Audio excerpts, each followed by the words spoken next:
Welcome to this values deep dive conversation into the topic of happiness. And I can't imagine having somebody like the Chief Happiness Officer of Iceland, and that's, by the way, the country, not the store, for those people in some parts of the world. So Hedin, many welcomes to you.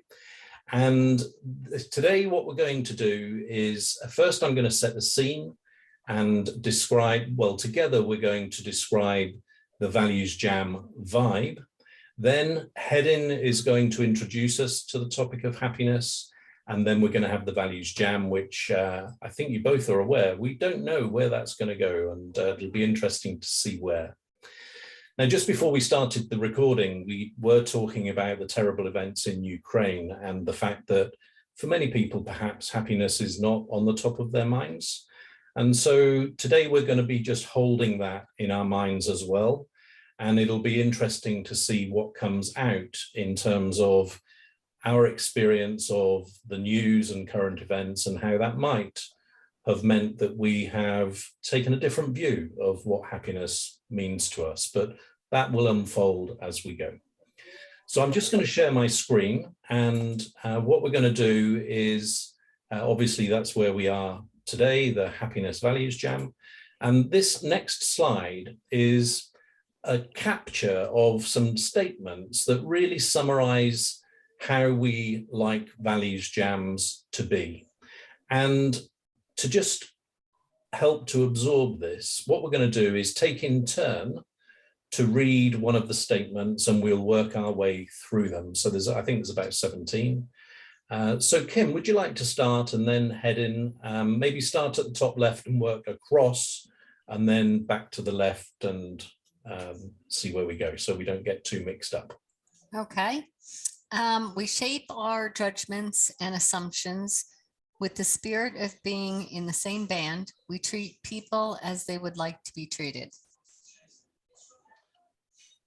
In a ValuesJam, everybody wins. No one likes a lead guitarist hogging the stage for too long. Okay, so tune in that an opinion is an assumption. It is important to see that different opinions that you have are the result of past thought. There is no speaking at each other. We are one band. Be non-judgmental, judgmental. A ValuesJam is creative. Have fun, be playful, anything goes, give it a try. It isn't necessary that everybody be convinced to have the same view. We value difference over vanilla, except in ice cream. Be curious for new insights and reflections to help us learn and grow. We share thoughts and opinions in a positive spirit without hostility. We practice suspending our assumptions. Ask questions to understand. Listen, listen, listen to the rhythm developing. Be aware of the subtle fear and pleasure sensations that block our ability to listen freely. Be relaxed. We co-create something new together. Each ValuesJammer joins in. Flow with the whole meaning of the group and play your part in finding a way for everyone to join in. No one is left out. We test traditional thinking and perceptions. And we share those long lost memories or experiences that cross your mind. So thanks for that. Let's see where we go, and heading over to you. Happiness. Happiness, yes. I think I will go back to December 2019 when I went to Denmark, and I participated in this Academy of Chief Happiness Officers. It was 4 days and it just blew my mind. And when I came home, I landed in Reykjavik, and my wife greeted me, and I was just like in awe of everything that happened in Copenhagen. And she asked me if I was in a cult now, and I was just like, no, but because I was talking about like starting a business, and I was so intrigued. And then in February 2020, after 12 years of working for the Reykjavik Council, I handed in my resignation. And little did I know that a month later, COVID kicked in, and you know the rest. But I quit my job after 12 years because I really had to pursue my own happiness. I had been then for some time, I had been low. I did not feel happy at my workplace. And when I had handed in my resignation, I started to browse like LinkedIn, met people in the UK. I was with people in Humans First, like started to participate in Humans First hangouts on Fridays. And the first couple of times I was just like, now I'm really in a cult. So it was just like getting used to it. But when I gave in, you know, that this feeling of participating and figuring out that one major element in creating your own happiness is being grateful, and like be grateful for what you have. But because why are you focusing on something that you don't have? And it's unbelievable that in age of 29 plus, okay, 55, to figure out that, or 54, like you to figure out that you don't have to have everything. But of course, people who have kids, they maybe are as close to the genuine happiness as you can get, because the joy, and we can discuss later what is happiness, because joy, whatever makes you feel happy, like that, it's just unbelievable. But gratitude is something that helps you grow happiness. And just waking up after a good night's sleep, open your eyes and say, ooh, that was a great night's sleep. Or in my case, when I open up my eyes, or I can feel the sun beaming on my face. You know, I live in Iceland. So it's just, then you can say to yourself, oh, this will be a great day. And you can feel that you are happy. Just listening to the birds make you happy. Walking in the forest make you happy. Like, where is your own happiness? Where do you feel the happiness, like feeling, tingling in you? But you have to find it. And I think a good way to start this is gratitude. And I know people watching, Alan, maybe, I don't know if you are there, but I remember when I was supposed to show gratitude, because if I didn't eat all my dinner up or whatever, then I was supposed to think about the kids in Africa. So this feeling of, and I think people in Europe are more there, that gratitude is something that was associated with some guilt trip. But I think for us now, that we have to show, like, where do you find the happiness? I think it's just live in the moment, stop and think. If you just are walking and you see, as now I'm looking at this ocean and I see a bird like trying to get something to eat, and I'm just like, okay, well, for once I'm glad that I'm not bird, because I think the water is ice cold, but that is another point.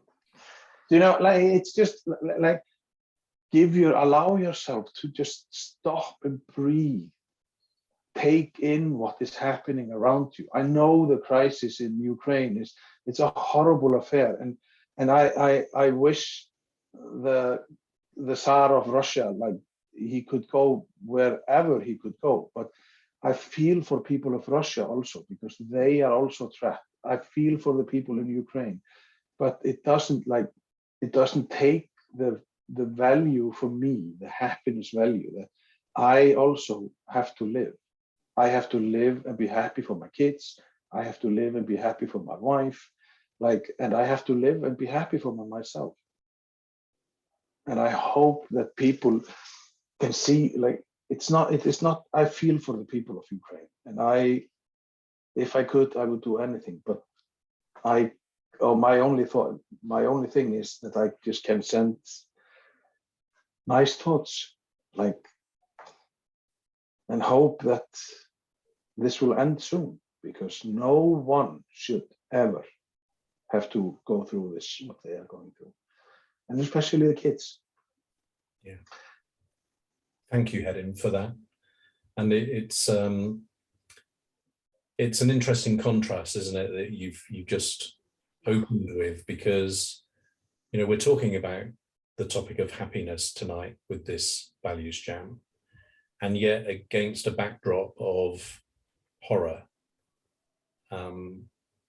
So, Kim, would you like to start us off with what happiness means to you, and also give us a sense of what it looks like, sounds like, and feels like for you?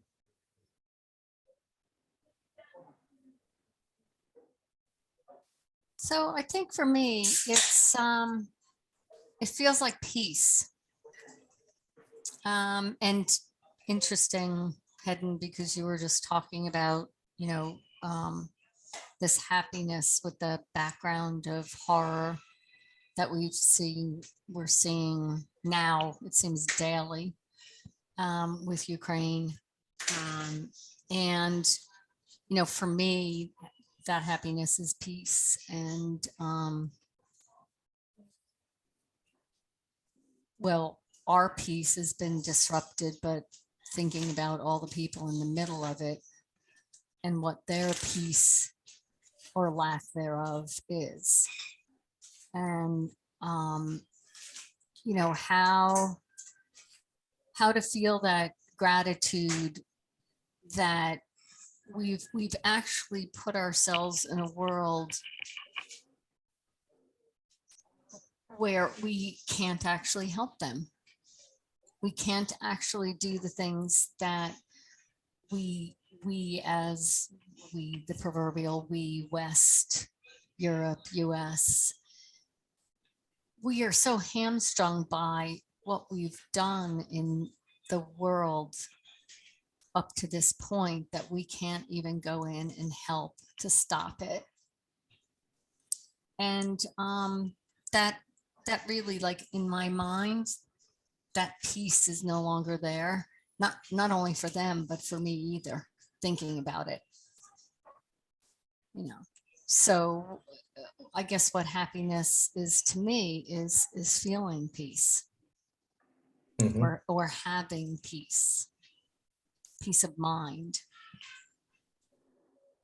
Yeah. So for me, happiness, I hadn't thought about this evening session up until half an hour before we started this, and then I just started to think about it, and I that was a conscious choice, because I never on these Values Jams want to be kind of prepared. That the point of them is that they're free flowing. Mm-hmm. But in that half an hour just before, I was thinking about how, in some ways, happiness, and Hedden, you've reminded me of this, because when you were talking about people striving for happiness, it seems to me that happiness is overrated, because it describes a kind of fleeting moment, a kind of a given moment in time when something great might have happened, and one person says to another, "Are you happy?" And yes, we're happy. But then that moment passes. So what happens then?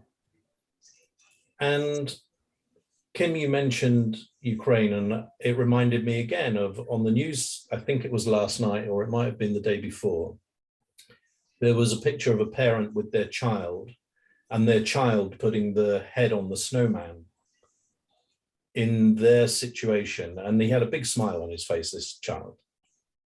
And so, again, there you've got a moment of happiness for that little boy in a situation which is a nightmare, and yet it will pass. So how important was that moment of happiness? And it might be that it was extremely important, because against that backdrop, that's all you can hang on to, maybe. But in the broader scheme of things, that little moment was very unimportant. So I think, and I shouldn't be surprised to be thinking like this, but it's the same with all of these values cards in the ValuesJam deck. When you really start thinking about them, they're a whole lot more complex than you might consider at the beginning. Because, you know, how often do we just talk about happiness and then, as though it's like this thing that everybody understands, everybody gets it, it's about being happy and let's all be happy. But like I say, half an hour to go before this call, I started thinking, oh my goodness, it's actually so much more complex and complicated with so many levels than you might think. So Hedin, you went on this course. I guess they must have delved really deep into happiness. Yeah, but it was in the sense of happiness at work. But I think it's because since then, when you think more about it, then you have also the sense, like the joy and joyfulness.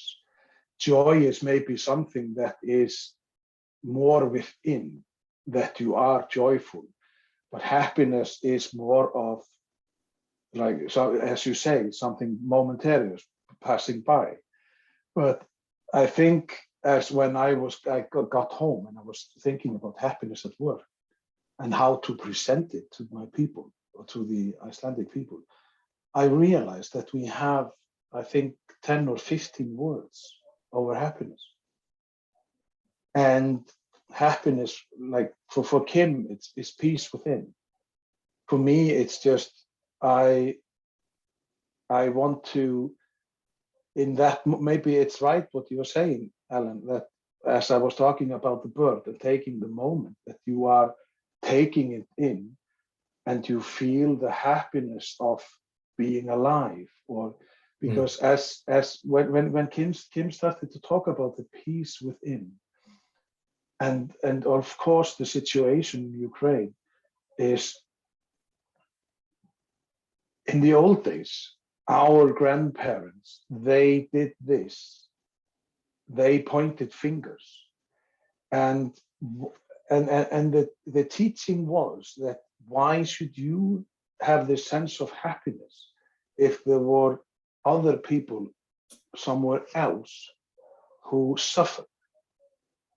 But in a sense, then, if you remember, if we go back and remember when the hunger in Africa and stuff, and when people went there, were they unhappy? Because they found a way to be happy, or to find happiness. Even, like, do you remember when they were playing football with whatever they found, a rock, and it made them laugh and forget the shitty, the bad moment they were in. And so it's for me, it has always been this guilt. Like, why are you supposed to be happy when there are others suffering?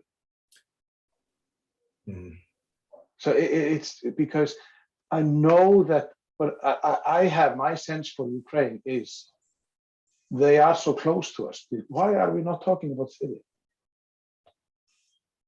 So it is just this contrast. But I think because it's so it's so in us, what happened 1940 or 1939 to 45, that it's ripping us apart, and we don't want to go there. But I have took a turn, but now we go to the happiness again.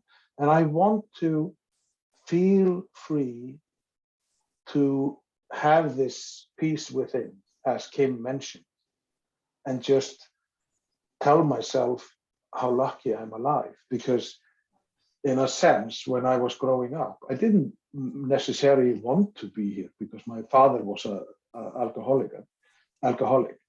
And sometimes you always had this as a child when you realize there is something like something off. And then you start asking yourself, and for many years I did this myself, why am I here?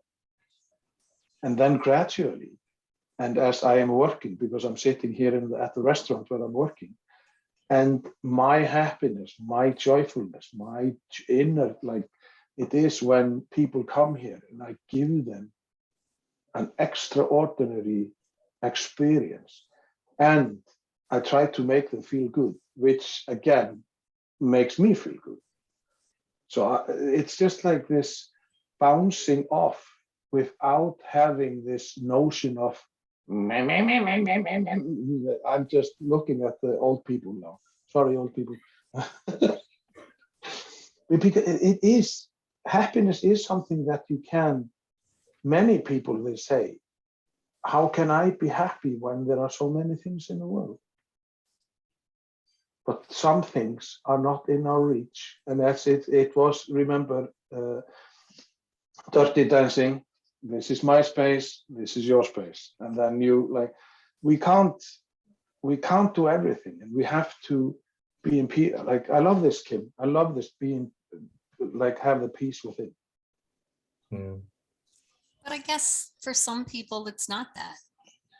I mean, No, yeah. For me, it is because, you know, I've had similar situations in my life that you just mentioned, and also, you know, in my childhood, nothing was ever good enough, you know, trying to please,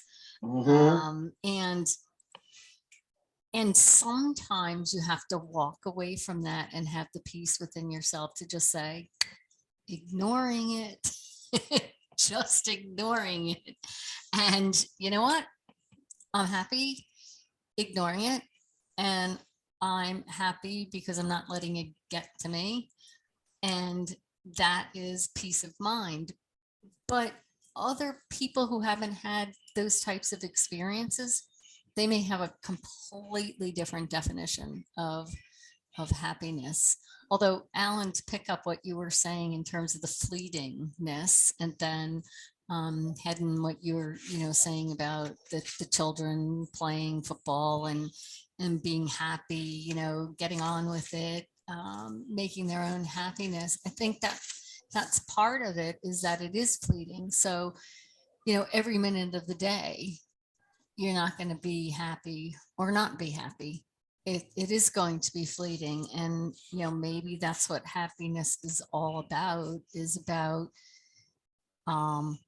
giving you those respites from the non-happy times.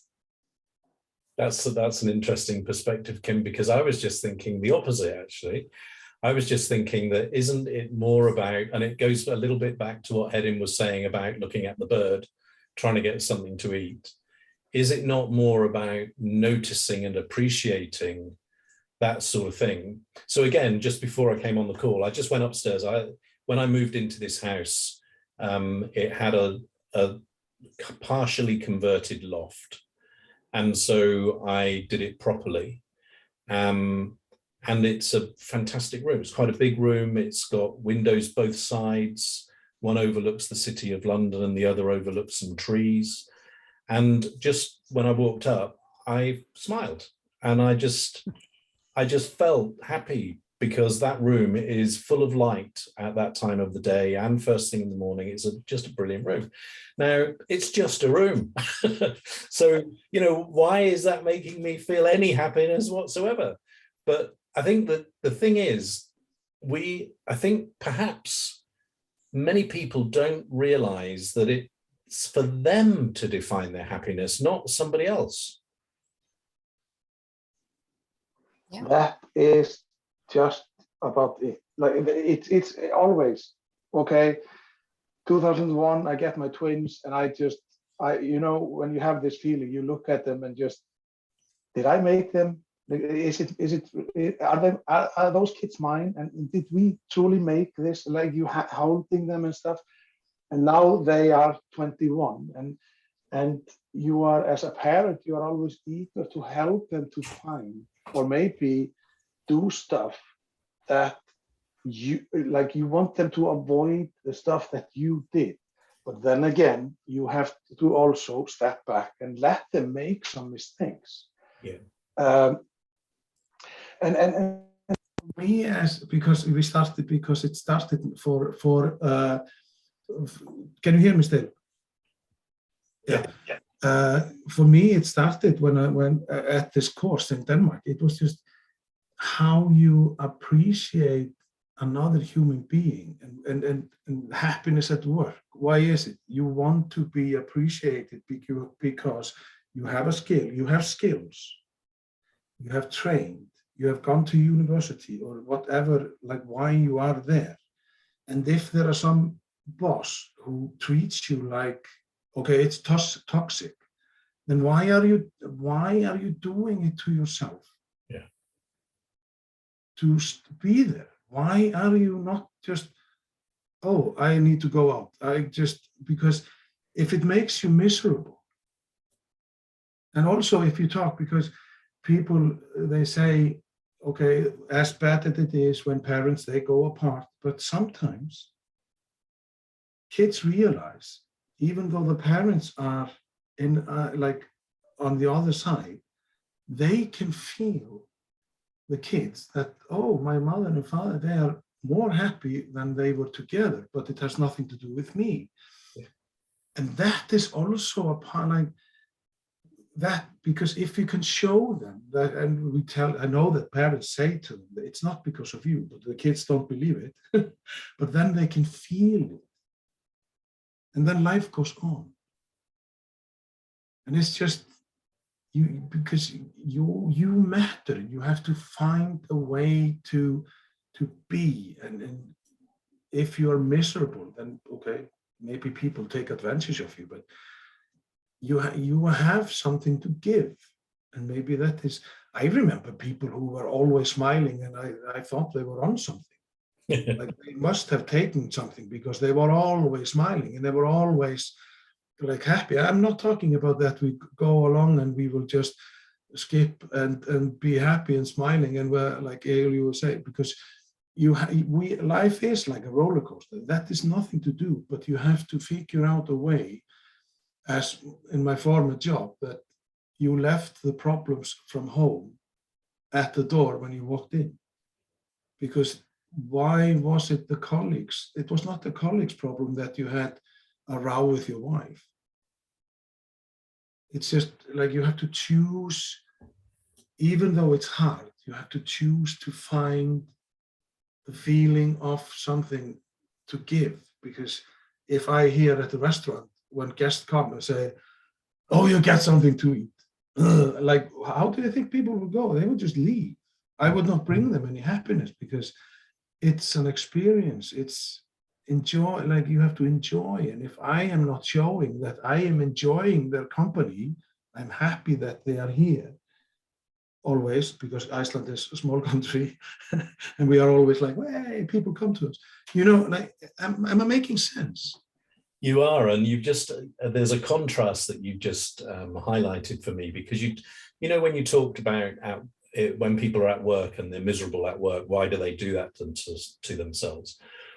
If you go to a restaurant and you're not treated well, you complain about it and you don't go back. Yeah. If you're in a workplace and it's like hell, why do you put up with it? It's like so that contrast is the first thing. And then the other thing that I wanted to share was you've caused me to, you know, the last statement on the slide that we read through, it said, when things just pop into your mind, share them. So this is one of those. And it was when, again, it's related to this thing about being unhappy at work. I was at a wedding. This must be maybe 15 years ago. And I was sat opposite a guy who was probably then in his mid-60s. And I didn't know him. And of course, you know, the conversation starts, what do you do? And he said, well, actually, last year I retired. I had a career as an accountant for 40 something years. And then he said, I hated every day. And I just remember it was almost being knocked over physically, because I just thought to myself, why would anybody waste their life like that?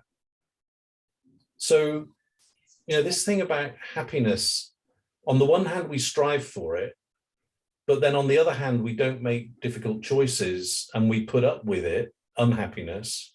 So I'm now very confused about this whole subject. But I think though, sorry. oh, no, what I was going to say is I think it's different though. When you're looking at a restaurant and you're not treated well and you can complain and you don't have to go back, because you can go to 20 other restaurants in, you know, a 2-mile radius or, you know, 2 blocks in some cases. But when it's work, it's different, I think, because if you go into work and you feel that same way, it's a lot harder to reconcile. Okay, well, if I didn't want to go back, I could quit, but that having 20 other places I can just walk into and get a meal is not there. And there's a lot more that goes into, okay, then what are you going to do? And what do you need to do? And especially, you know, even though with the great resignation that they're talking about now, and you know, people should be able to leave their jobs and find others because there's so many companies looking for people, it's not easy.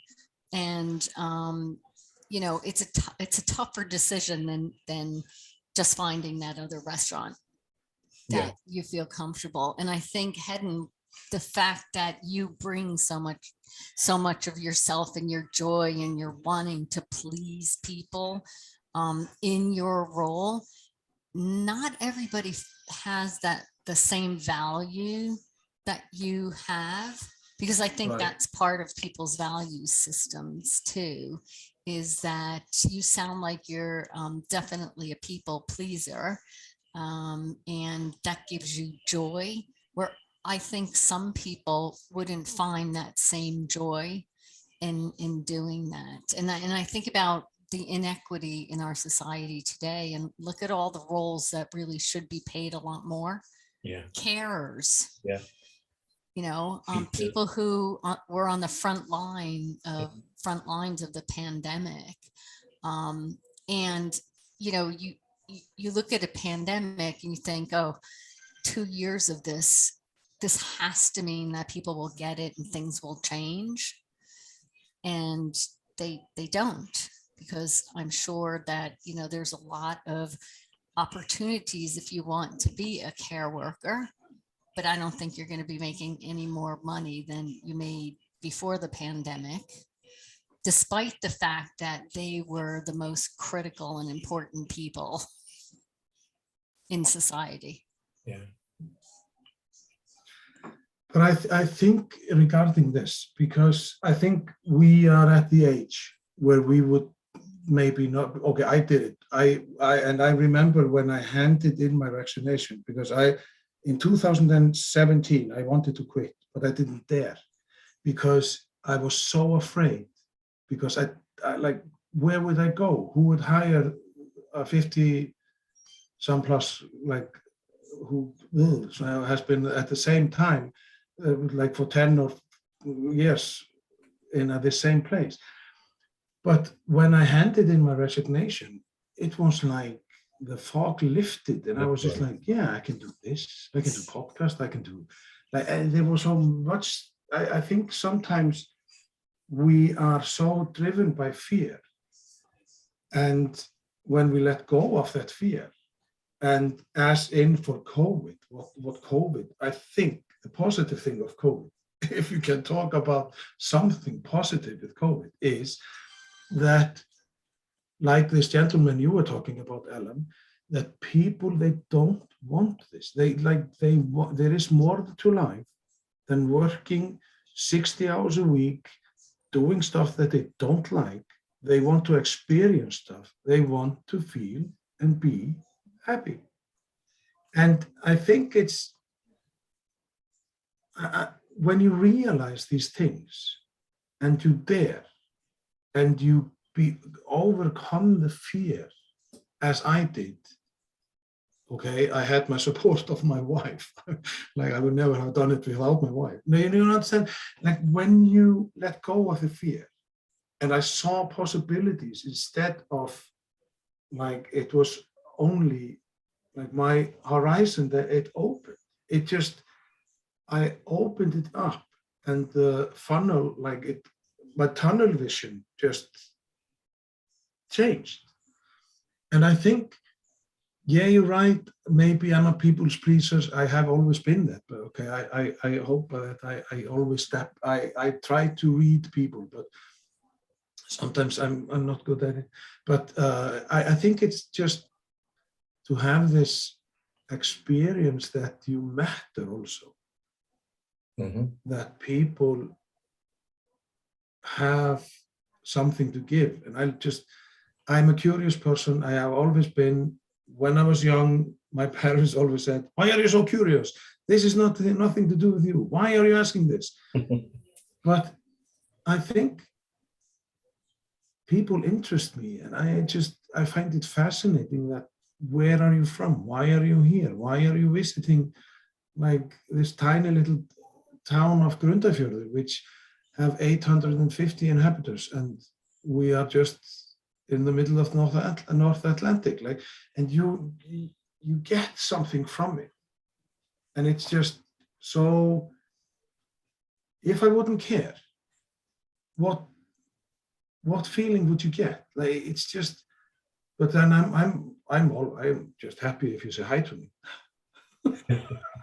And there you just introduced something, Edin, that, you know, you imagine somebody coming to visit your part of the world, and they say to you, "It's just such a beautiful place." And I can imagine somebody saying that to me and feeling happy to hear their words. So happiness is not just about you either, actually. You know, it's about, you can be happy for other people, you can be happy for other places, you can be happy for other things. And just now, I don't know whether this was a light bulb moment or not, but I just found myself thinking, actually, happiness is not something out there to find. Happiness starts in here, and then you push it out. And I hadn't really thought about it like that before. And maybe if people did think a bit like that, they wouldn't be chasing after everything all the time.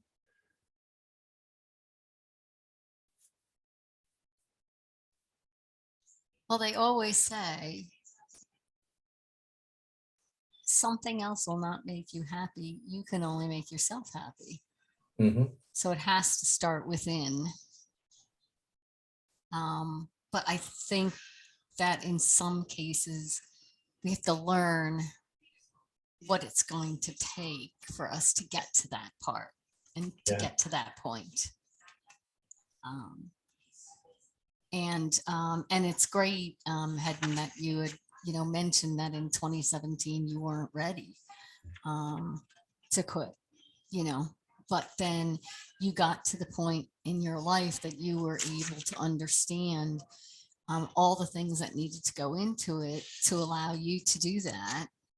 And, the fog lifted, you said, and that's brilliant, because I think that's what we're all striving for. It's just that we're all at different parts and points in our lives, and we all, have different responsibilities. And, I kind of look at what I've decided to do throughout, my career and stuff. And certainly if I had stayed in one place longer, I'd probably be at that same point in my career, where I could just say, yeah, I just want to go do what makes me happy. But I guess I was finding other things to be happy about along the way. So I was moving and making moves and starting over and buying a house just a couple of years ago. And, we all have our different situations. And so now all of my choices have to be made around the situation that I'm in, or I have to change the situation in other drastic ways to get to that, being happy. But it's just trying to get that information to make the best decision you can at a given time. Yeah. So one of the questions on the cards is, and it'd be good to compare our different answers to this actually. So when have you experienced happiness?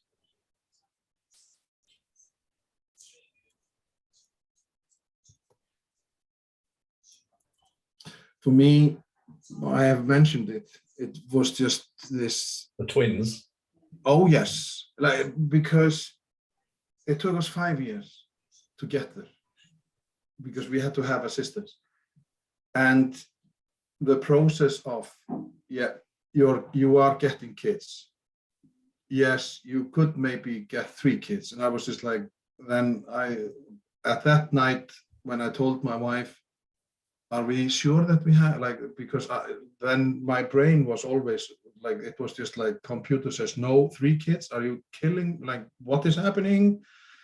But when you get used to it, of course, it is not the same feeling for us, because we don't have anything in our bellies growing.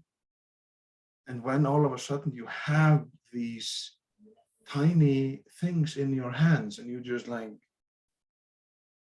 is this mine? Did I do this? And your responsibility. And in many cases, when people just put their life on a hold because they are raising up kids, and then the kids go on, and then you realize, oh, wait a minute, where was I in the process of living life?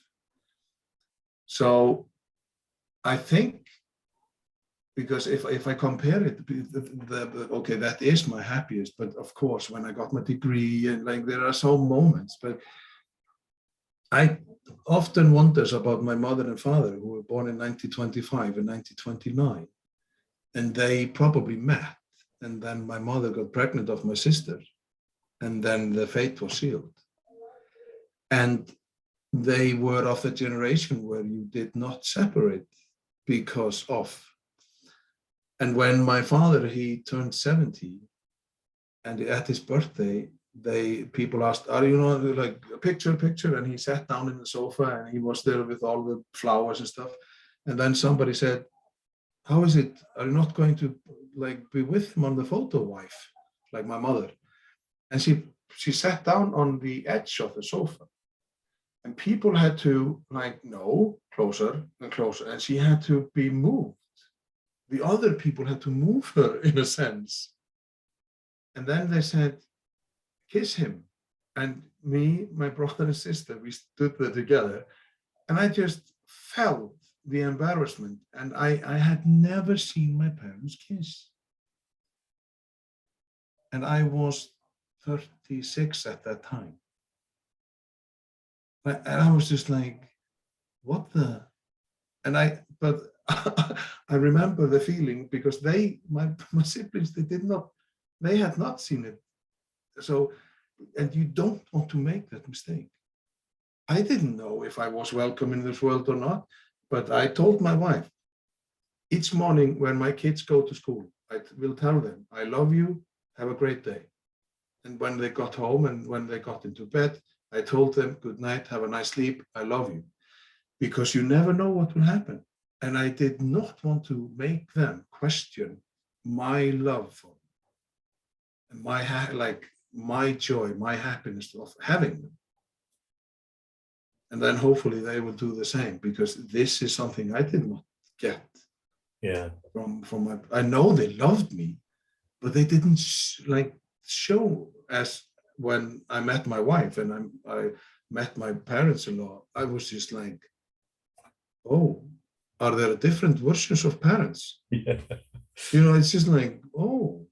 So in a sense, Kim, yes, it's right, because we all grow up in different places, and people who have had the most difficult hardship ever, how are they happy? Because they are just, it is just in their DNA, and they just bring so much joy to everybody else. And then you learn of the history, and you just like. And sometimes it brings families closer together, that hardship, you know, Yes. so where the happiness might not be coming from the external influences on that environment, if it brings that family closer together and working together and showing that love, then that can create true happiness. You know, so What everybody's example comes to mind for you, Kim? I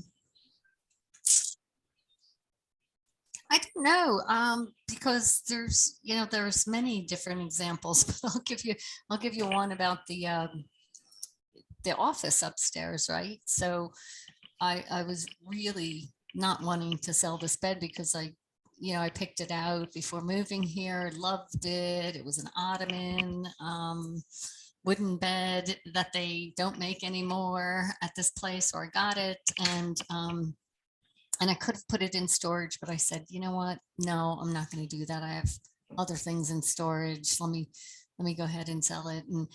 And it was tough because they picked it up this past weekend, the guy who bought it, and it was lovely hearing how excited he and his girlfriend was, because they're moving into their first flat together. And it was just, that made me happy that it was going to people who were as excited as I was about the bed. And so then out it goes, and I had all the stuff from underneath because it was an ottoman bed, and I had stuff stored under it, and then the room looked like a wreck on Monday. And I think it was Monday, or maybe it was Tuesday, and I said, you know what, I just got to find places for this, got to do this, got to do that. And now I look in the room and it's all ready for what's coming next week, and I'm happy. Right. But I had those fleeting moments of, oh, what did I do? Should I have kept it? And the thing is that for me, I tend to be happy when I can see things. And once I got it all cleared out and I could envision what was coming, then it allowed me to process that and be happy. And I think sometimes because I'm not good at visualizing, it takes me a little longer to get there. But then when I'm there, it makes a big impact. Like when I can see it, then it makes that big impact of being happy. So that's just, I mean, that's not completely life-changing. Yeah. You're talking about your twins being born. I'm talking about selling a bed and putting an office upstairs. But at this point in my life, it's making me very happy. Because it's getting a life at another place. It's helping them to get on with their life and stuff. Yeah, I love it. And another thing, because I thought about it when you asked the question, Ellen. Since I started hanging out on LinkedIn and whatever, like I was just like, yeah, let's go there. Let's just see where life will take me. I have met so many fantastic people. And then all of a sudden I got this ValuesJam. Yeah, let's look at that. Like I'm like yes men with Jim Carrey, I say just yes with everything. And then it's just how this works, that you meet people that are so marvelous, and you are just like, oh yes, oh they have, oh yeah. And as we are talking, how we can talk about different stuff, and what brings excitement to you, Kim, what like gets you out of bed, Alan, and whatever. It's just mind blowing. And I just can't wait to just go on a journey, and now where everything is opening up, I can visit people and just say, hello, I'm heading from ValuesJam or whatever. It's just intriguing. And then we might hate each other because we don't know. It would maybe be horrible, but it's just how we can open up and just be excited that I'm like we can, maybe we would like each other, maybe not, but it's just how much opportunity it brings, and how you can play out your cards and just meet fantastic people. And then again, you get this happiness or feeling of being happy because you are truly listening to people who has, oh yeah, I did not think about that. And like after this conversation, I will probably go on, even though I might work, I will just like, yeah, it was interesting what Kim said. Like it resonates, and you just, it opens your mind and gives you another perspective. As one of the value jams, like what we were reading, it's opening up our mind, and we are taking it in, and it just gives you this feeling, like this warm feeling of belonging. It's also belonging. And you know, this I'm confessing here to being a bit of a sad, nerdy type of person, because when I was listening to Kim's story, I compared Kim making 0 decisions, so still having her Ottoman bed, and a graph of her level of happiness showing, right? And then next to that was what happened, where Kim made the decision to sell the bed and met this couple that took the bed away, and the office desk arriving, and her graph of happiness. And comparing the two, Kim, I don't, you know, maybe you can tell me, but it sounds like there's what really happened. You're kind of loads of happiness going on there, whereas if you had done nothing, it would have been flatline. Mm-hmm. Absolutely, yeah, That's absolutely. weird. That's weird. Yeah, and it's really funny because I only met the guy. He came with his mom because they borrowed his mom and dad's, big car to be able to haul it away. And it's funny because I was thinking, I'm older than your mom, and it was like she looked young to me. But what I loved is, as we were, taking it apart, and he was taking it apart, she said, "Oh, the wood is beautiful." And I thought, "Oh, thank you. I picked that out. I think it's beautiful too." And it was going to such a nice place, and it was going to make somebody else so happy that I was happy. But it was really funny, the whole interchange. But I think, Alan, you're right, because if I had kept it, I would have been really happy because I loved the way that the room looked and everything. I had it all set up for visitors that never came because of COVID, of course.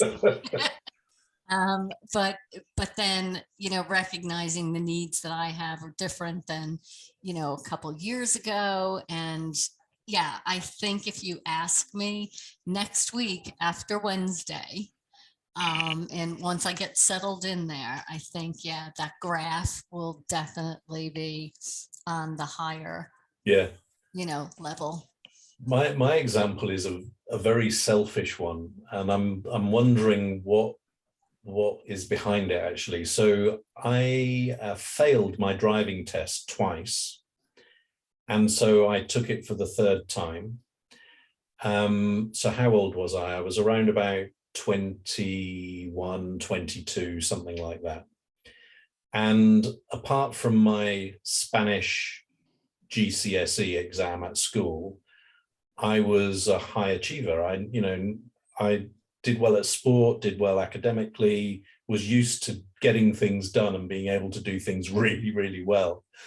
So when I failed my driving test, it was like, what's going on here? I don't understand. And then I felt, so I rationalized it with, well, it was just a one-off.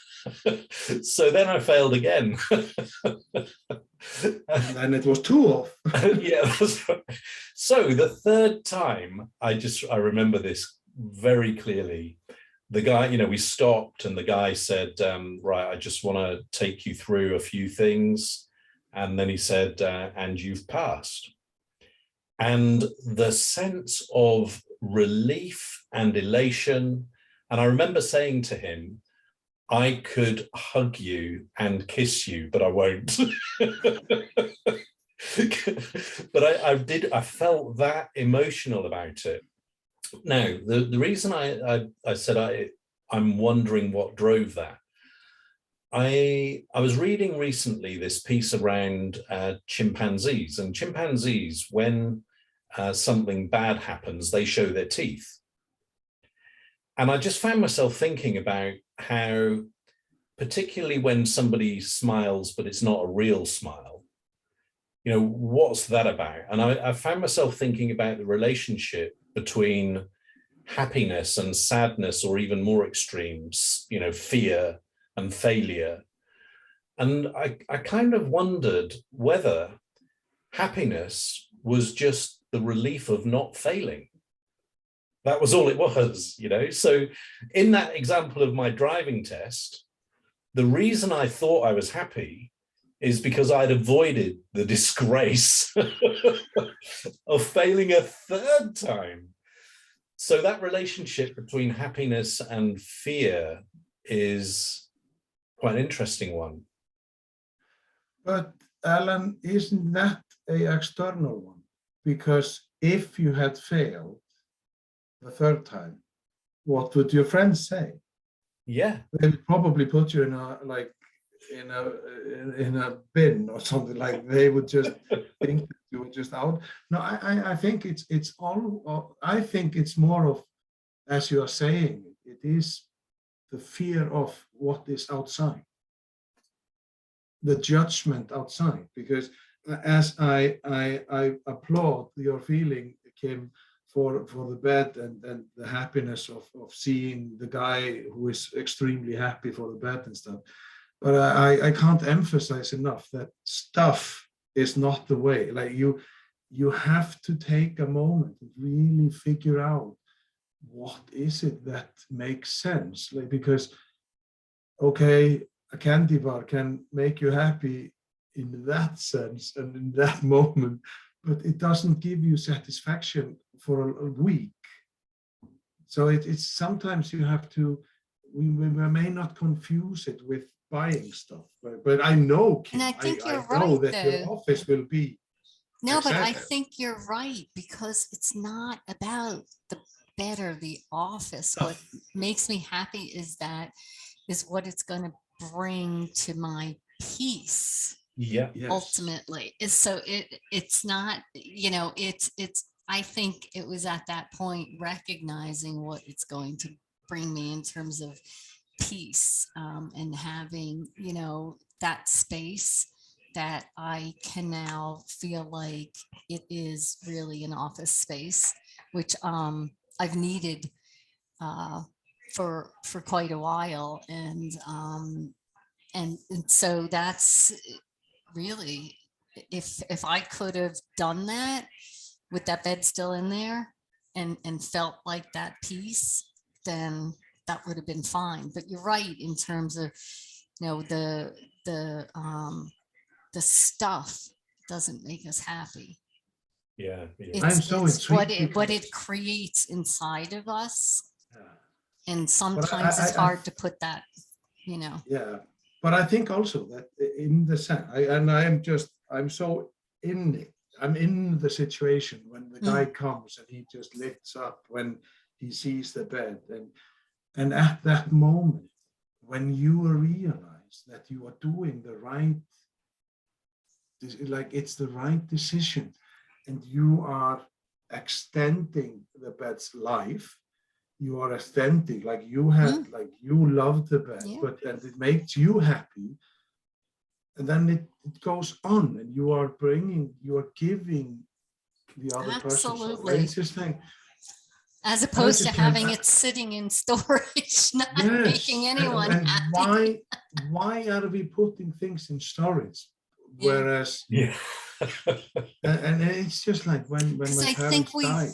Think in the future it will make us happy. So some of the other things that I have in storage right now, I think in the future, when I'm not in this particular house, then it will again make me happy. But you know, that could very well not happen. Yeah, you just, so here's another one of these random thoughts that's crossed my mind. So it was a client in Hong Kong, and she explained to me that she was from Australia. She was working in Hong Kong. Hong Kong's very expensive, and so their place was pretty small. And they used Chinaware for eating off that was kind of everyday stuff.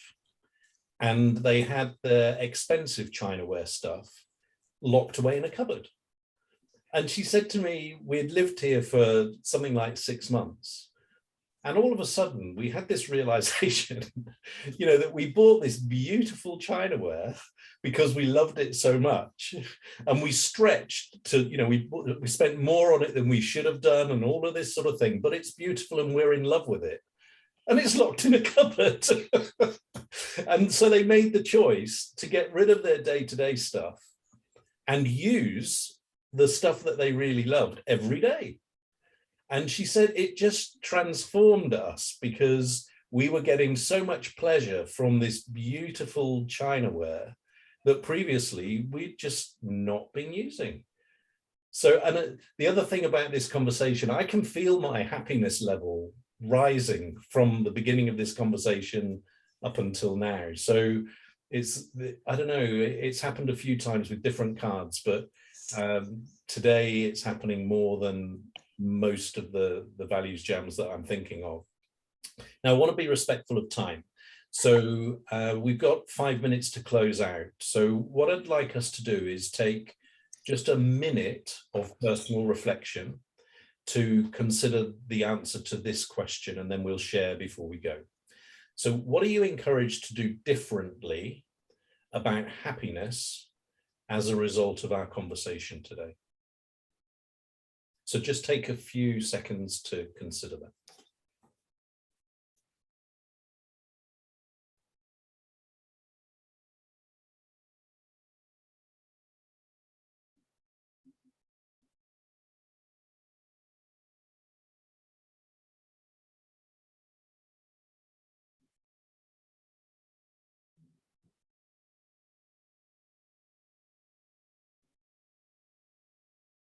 Anybody ready, or do you need a bit more time?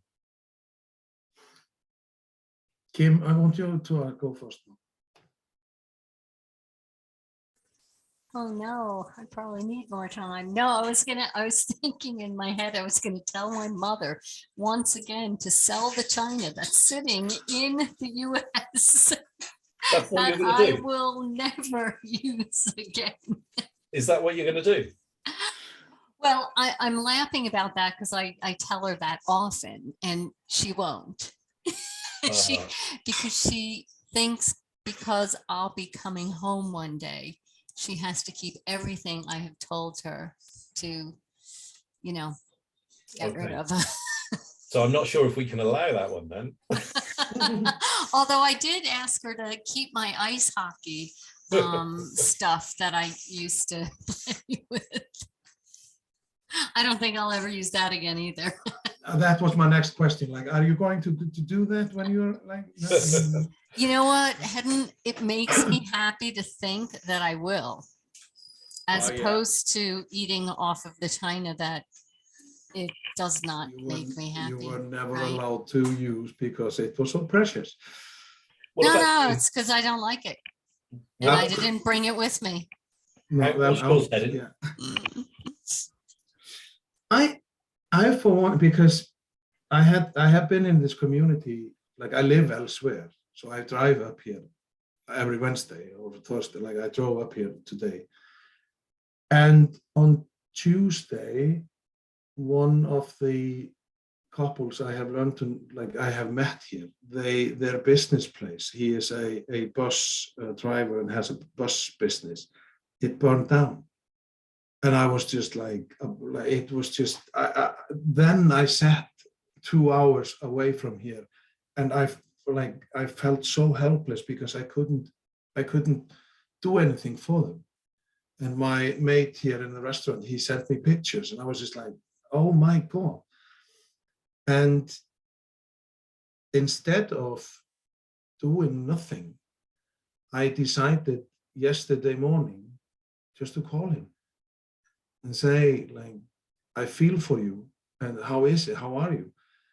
And then I realized that he was on a trip with this local high school. The kids were on a skiing trip in another town. So his wife was the only one. And I was just like, no, but just call people. Like I think we don't do it enough.